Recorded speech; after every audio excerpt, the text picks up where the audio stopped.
Hello everyone, আসসালামু আলাইকুম। সবাই কেমন আছেন? আশা করি সবাই ভালো আছেন। আমিও ভালো আছি আপনাদের দোয়ায়। আজকে আমি শেয়ার করব যে পপকর্ন ভাজা। এই পপকর্নটা কিভাবে ভাজতে হয় আর এটা চেনার উপায়।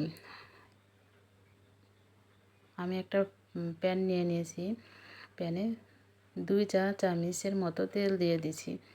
তেলটা গরম হয়ে আসলেই আমি এই পপকর্নের দানাগুলো দিয়ে দিব। তো এটা দেখুন ছোট ছোট দানা গোল হয়। অনেকে ভাবেন যে ভুট্টা দিয়ে হয়তো এই পপকর্নটা ভাজা হয়, কিন্তু আসলে সেটা না।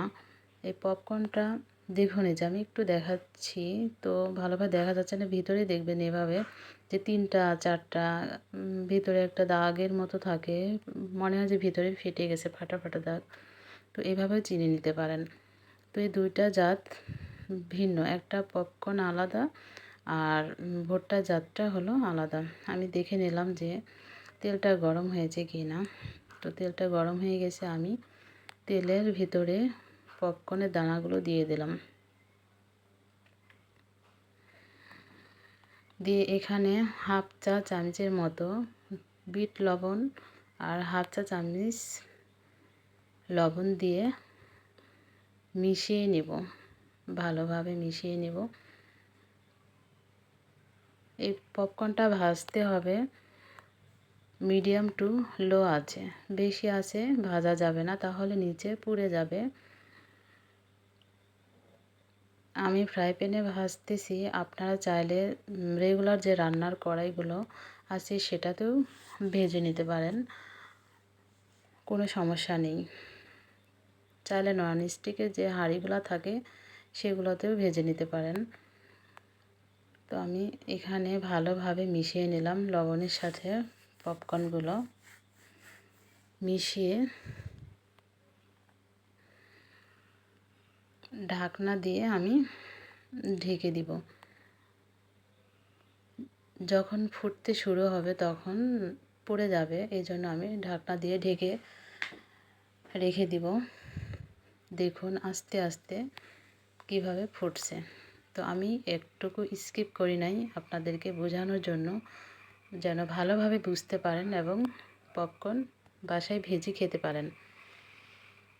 অনেকে ভাজতে পারেন না, পুড়ে যায়। অনেকে আবার ভুট্টা নিয়ে আসেন, ভুট্টা দিয়ে ভাজার চেষ্টা করেন, হয় না। তো এভাবে ভেজে নেবেন, এই জন্য আমি স্কিপ করি নাই। তো আমার রেসিপিটা যদি ভালো লেগে থাকে লাইক কমেন্ট শেয়ার করবেন। যারা অলরেডি আমার চ্যানেলটা সাবস্ক্রাইব করে দিয়েছেন তাদেরকে অসংখ্য ধন্যবাদ, আর যারা এখনও আমার চ্যানেলটা সাবস্ক্রাইব করেননি তাদেরকে সাবস্ক্রাইব করে দেওয়ার জন্য অনুরোধ করলাম। যদি সাবস্ক্রাইব করেন তাহলে বেল বাটন আর অল লেখায় প্রেস করে দিবেন, যেন আমি নতুন কোনো ভিডিও আপলোড করার সাথে সাথে আপনারা নোটিফিকেশন পেয়ে যান। সবাই আমাকে ভালোবেসে সবাই আমার পাশে থাকবেন এবং আমাকে সাপোর্ট করবেন। আর আমার এই পপকর্ন ভাজাটা কেমন হয়েছে কমেন্ট করে জানাবেন। আপনাদের কমেন্ট পড়তে আমার ভীষণ ভালো লাগে। আর যদি রান্না সম্পর্কে কোনো কিছু জানার থাকে তাহলে আমাকে কমেন্ট করে বলবেন, আমি উত্তর দিব। তো আমি এতটুকু স্কিপ করছি না আপনাদের বোঝার স্বার্থে। দেখুন আস্তে আস্তে কিভাবে পপকর্নগুলো ফুলে উঠছে। যতটুকু পপকর্নের দানা নেবেন ফুলে তার 3 ডাবল হয়ে যাবে, দেখবেন।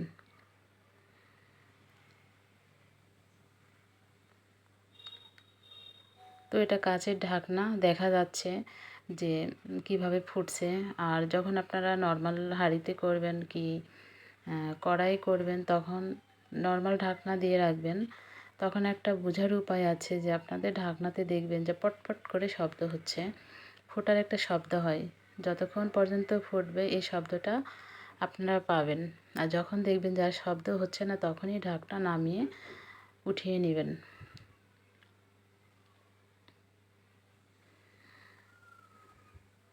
তো পপকর্নটা আমরা অনেকেই বাজার থেকে বা যে রাস্তার পাশে দোকানিরা মামারা বিক্রি করে থাকে ওখান থেকে কিনে খাই, আসলে অনেক দাম পড়ে যায়। আপনারা যদি চান এভাবে রাস্তার পাশ থেকে কিনে না খেয়ে বাজার থেকে এই পপকর্নের দানাগুলো কিনে বাসায় মনের মতো ভেজে খেতে পারবেন। এটা গরম গরম খেতে অনেক মজা হয়। বিকেলে বসে কিংবা বিকেলবেলা মেহমান আসলে বা বাসায় কেউ আসলে ঝটপট ভেজে খেতেও পারবেন, গল্পও করতে পারবেন।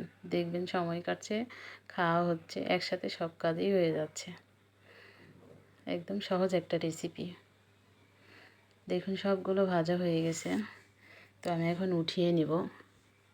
আমার ফ্রাই প্যানটা ছোটো হওয়াতে একটু কষ্টই হয়েছে ভাজতে। তো দেখুন কত সুন্দর করে ভেজে নিলাম। এখন আমি সবগুলো উঠিয়ে নেব।